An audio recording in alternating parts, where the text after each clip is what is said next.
Ya, Assalamualaikum warahmatullahi wabarakatuh. Kita masuk ke pertemuan ketiga, itu tentang faktor-faktor produksi pertanian. Jadi, faktor produksi pertanian ini sendiri terdiri dari modal, tanah, tenaga kerja, dengan manajemen. Jadi, modal itu dalam bentuk apa? Modal itu dalam bentuk uang ya. Tenaga kerja itu bisa petani, kemudian nanti ada bantuan tenaga kerja hewan itu berupa sapi untuk sebagai penggarap lahan, kemudian tanah ini lahan yang akan digunakan, lalu manajemen ya. Manajemen ini petani biasanya jarang menguasai ilmu manajemen, makanya di beberapa daerah pedesaan itu tetap disupport oleh penyuluh pertanian untuk membantu petani dalam mengatur manajemen pertaniannya.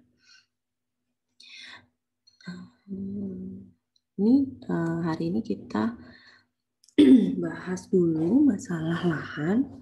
Jadi fungsi tanah dalam produksi pertanian merupakan salah satu faktor produksi, yaitu tempat di mana produksi berjalan dan dari mana hasil produksi tersebut keluar. Jadi lahan ini juga bisa kita sebut sebagai pabrik hasil-hasil pertanian. Sifatnya tanah ini relatif langka, kemudian distribusi penguasaannya di masyarakat sendiri belum merata ya. Jadi ada masyarakat yang masih memiliki lahan yang sangat luas, sementara ada masyarakat yang memiliki lahan yang sangat sempit atau masyarakat yang tidak memiliki lahan sama sekali. Nah, ini lahan sebagai pabrik pertanian tanaman pangan ya, kebanyakan di Indonesia. Kemudian ini beberapa sumber kepemilikan tanah. Yang pertama itu tanah yang dibeli. Jadi tanah ini merupakan tanah milik yang memiliki ketentuan sebagai berikut. Jadi ada bukti kepemilikan berupa sertifikat. Kemudian jual beli ini tanah harus administratif dan prosedural. Lalu jual beli dapat dilakukan melalui pembuat akte tanah yang ditetapkan pemerintah, yaitu notaris dan camat. Kemudian setelah memperoleh akte, kadang-kadang dia cuma punya akte baru bisa disertifikatkan. Jadi ada cuma sampai akte tapi nggak punya sertifikat. Kebanyakan di desa-desa, jadi lahan yang dimiliki mereka masih akta jual beli saja. Nah, kemudian ini yang kedua adalah tanah yang disewa. Jadi ada petani yang tidak memiliki lahan, dia menyewa tanah tersebut kepada petani lain. Ya, petani lain itu bisa saja dia tinggal di sana, di daerah setempat, tapi memiliki lahan yang luas. Jadi sebagian dia garap sendiri, sebagian disewakan. Ada juga petani yang sebenarnya hanya pemilik lahan, jadi tidak tinggal di desa itu, dia hanya menyewakan saja kepada petani lainnya. Lalu yang ketiga adalah disakap. Jadi kalau disakap ini istilah di desa itu, dia menggarap lahan milik orang lain dengan sistem bagi hasil. Jadi lahannya punya orang lain, dia tanamin padi misalnya, lalu dia jual. Nah hasilnya itu dibagi dengan si pemilik lahan. Pembagiannya bagaimana? Pembagiannya tergantung kesepakatan. Apakah setengah-setengah, apakah 40-60, seperti itu. Lalu ada juga lahan yang diberikan oleh negara. Kenapa bisa lahan yang diberikan oleh negara? Jadi ada pelaksanaan Undang-Undang Pokok Agraria. Jadi pembagian lahan untuk petani-petani kecil atau masyarakat yang tidak punya memiliki lahan. Lalu transmigrasi. Transmigrasi ini sering dilakukan di daerah, kalau di Sumatera, Sumsel ya, itu di daerah Belitang banyak orang-orang pendatang dari Jawa dan Bali. Jadi mereka dulunya tinggal di Jawa, tinggal di Bali, tapi penduduknya sangat padat, sehingga mereka kurang sejahtera. Lalu pemerintah mengadakan program transmigrasi, didata orang-orang yang mau pindah ke daerah lain dan menggarap lahan di daerah lain.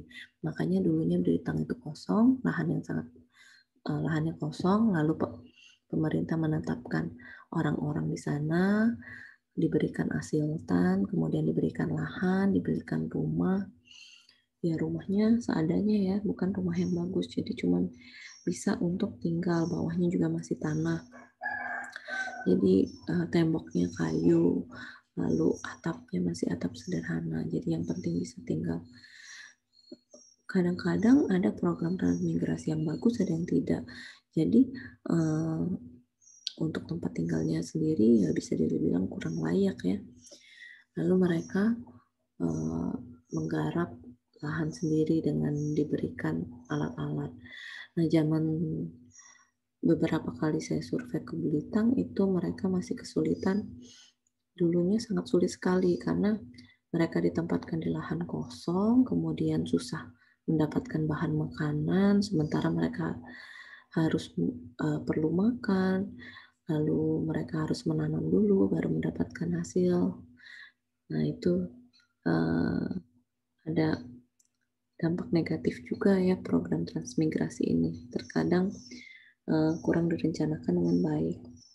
Kalau yang sekarang-sekarang ini mereka sudah settle, sudah banyak yang sejahtera ya petani-petaninya dan keluarga-keluarganya. Kemudian ada juga program PIR yaitu perkebunan inti rakyat. Ini biasanya di sawit, karet. Jadi lahannya itu biasanya dibagi-bagi 2 hektar untuk petani, tapi masih diawasin oleh perusahaan. Nanti setelah berapa tahun bisa membayar modal dari perusahaan, lahan itu bisa mereka miliki dan garap sendiri. Kemudian tanah yang dimiliki karena warisan, jadi pemberian oleh orang tuanya kepada ahli warisnya berupa anak-anaknya. Lalu pemberian wakaf, jadi ada badan hukum atau pemberi milik pribadi yang diberikan kepada petani. Kemudian ada juga yang membuka lahan sendiri. Ini saya pernah dengar ceritanya di Kepulauan Bangka Belitung. Jadi mereka zaman dulu membagi memetak-metakan lahan itu sendiri karena orangnya sangat sedikit. Jadi dimiliki sendiri, ditungguin kalau dia udah lama menunggui tanah itu, jadi tanahnya itu bisa menjadi hak miliknya. Beberapa tahun kemudian ada pengesahan untuk mengesahkan tanah itu dengan sertifikat atau sertifikat hak milik. Jadi mereka membuat sendiri ya masing-masing. Zaman dulu makanya lahan-lahan yang dimiliki orang itu masih luas. Tapi kalau sekarang penduduknya sudah banyak, orangnya sudah banyak, jadi lahan sekarang banyak aturannya ya. Untuk pembukaan lahan, untuk kepemilikan lahan juga itu aturannya sudah kompleks sekali. Nah, ini teori sewa tanah. Jadi ada beberapa teori sewa tanah. Kalau petani menyewa tanah itu kan berbeda-beda harganya. Nah, apa sih yang membedakan harga sewa tanah tersebut? Kalau kalian di kota bisa lihat kalau misalnya kita sewa-sewa ruko, daerah pertokoan itu yang bisa dipakai untuk usaha, itu biasanya lebih mahal. Jadi misalnya di daerah Dempo, kemudian daerah Sudirman, itu ruko-ruko yang mahal-mahal sekali ya disewa. Itu karena apa? Karena lokasi. Nah, beda halnya dengan teori sewa tanah ini. Jadi David Ricardo ini menetapkan sewa tanah. Jadi kalau sewa tanah sendiri ditentukan oleh subur atau tidaknya lahan. Jadi kalau kalian perhatikan lahan-lahan itu ada lahan yang keras, tapi ada lahan yang tanahnya lembut atau tanah kebun. Kalau orang bilang tanah kebun ya. Kalau di Indralaya itu masih banyak sekali tanah kebun, jadi tanah hitam yang bisa langsung ditanamin. Jadi tinggal diolah sedikit kemudian ditanamin. Cuma kalau lahannya bentuk lahan keras, jadi itu harus membutuhkan pengolahan ekstra. Nah, biasanya lahan keras ini kurang diminati petani sehingga harganya juga harga sewanya rendah. Lalu ada lagi teori kelangkaan, jadi tinggi rendahnya sewa tanah akibat persediaan tadi yang terbatas. Jadi ada tempat-tempat tertentu yang udah padat penduduknya, jadi sewa tanahnya makin tinggi, ini sama ya. Jadi tapi kalau teori kelangkaan ini diasumsikan bahwa tanahnya sama semua mutunya. Jadi tapi dari teori 1 sama teori 2 teori ini teori 1 dan teori 2. Jadi yang paling penting itu yang menyebabkan lahan tinggi atau rendahnya sewa itu adalah faktor bertambahnya manusia. Jadi semakin banyaknya manusia, makin banyak orang memerlukan tanah. Jadi sewa tanah ini sangat berpengaruh sekali ya. Nah, bagaimana upaya meningkatkan nilai tanah? Salah satunya dengan pengairan, kemudian dengan konservasi tanah. Jadi lahannya tadinya kurang subur, jadi dimanfaatkan pengairan yang bagus ya, atau lahan yang terbatas dimanfaatkan pengairan yang bagus sehingga bisa dioptimalkan pemanfaatannya sepanjang tahun. Jadi dulu yang hanya bisa menanam padi setahun sekali, kemudian sekarang gimana caranya, karena lahannya terbatas, gimana caranya jangan sampai ada kosong di antar waktu tanam. Kalau zaman dulu masih ada tuh waktu kosong penanaman, jadi di tanaman padi setelah itu kosong. Nah sekarang gimana caranya tanah itu bisa dipakai sepanjang tahun, jadi yang tadinya cuma bisa ditanami sekali, bisa jadi 2 kali atau bisa jadi 3 kali. Salah satunya dengan perbaikan drainase atau irigasi. Jadi dulu banyak ya dosen-dosen yang bidangnya pengairan, tapi dosen kita itu yang bergerak di bidang ini ya sudah meninggal, itu almarhum Pak Robi. Jadi dia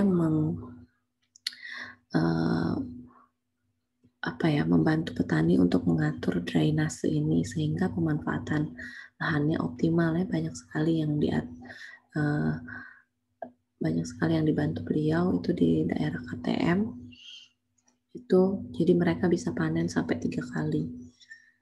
Jadi produksinya juga bisa maksimal. Kemudian selain itu juga ada cara lain, yaitu dengan cara konservasi tanah, jadi kesuburannya itu diperbaikin.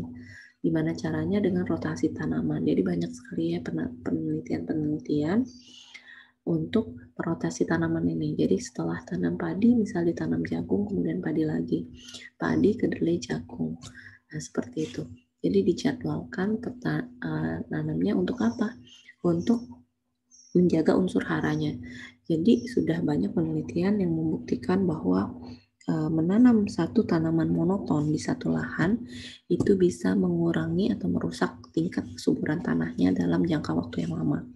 Makanya sekarang digalakan untuk melakukan rotasi tanaman untuk menjaga unsur-unsur hara di dalam tanah.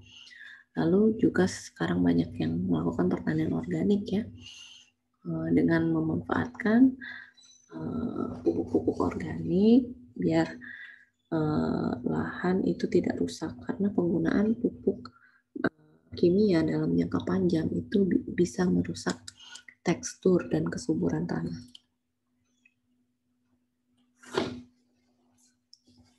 Nah, ini ada beberapa persoalan pertanahan mungkin sudah kita bahas di pertemuan sebelumnya. Jadi ada sewa tanah yang makin kompleks ya, ini yang dibahas tadi.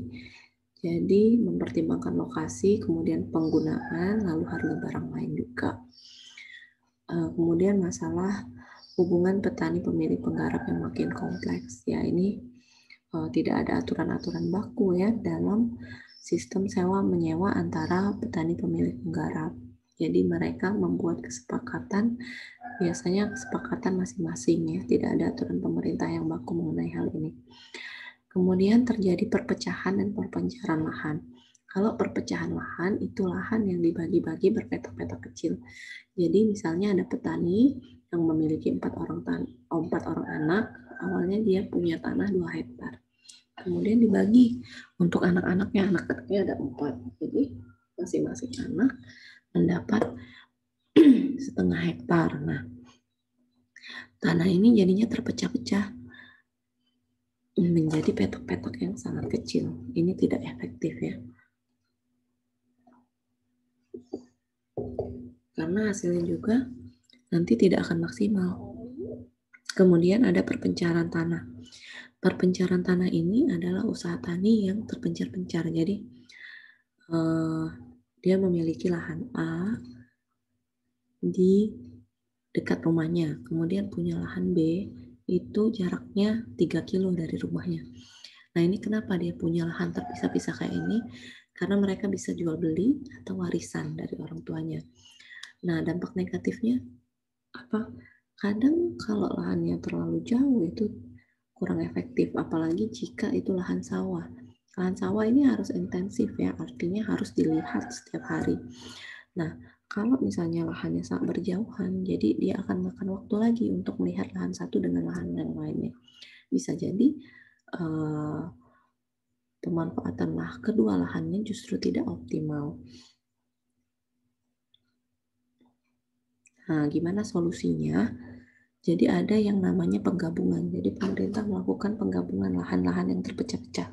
Bukan hanya di Indonesia ya, di luar negeri juga seperti ini. Jadi kayak di Jepang itu pertaniannya juga seperti ini, jadi terpisah-pisah, kemudian digabungkan jadi satu oleh pemerintah, ada aturannya. Tapi kalau khusus untuk Indonesia itu agak sulit karena jumlah penduduknya juga sudah banyak, jadi ngegabunginnya juga nggak mudah. Nah, syaratnya apa ini? Penyebab terjadinya masalah perpecahan tadi diatasi dulu. Jadi ini susah ya, cukup sulit.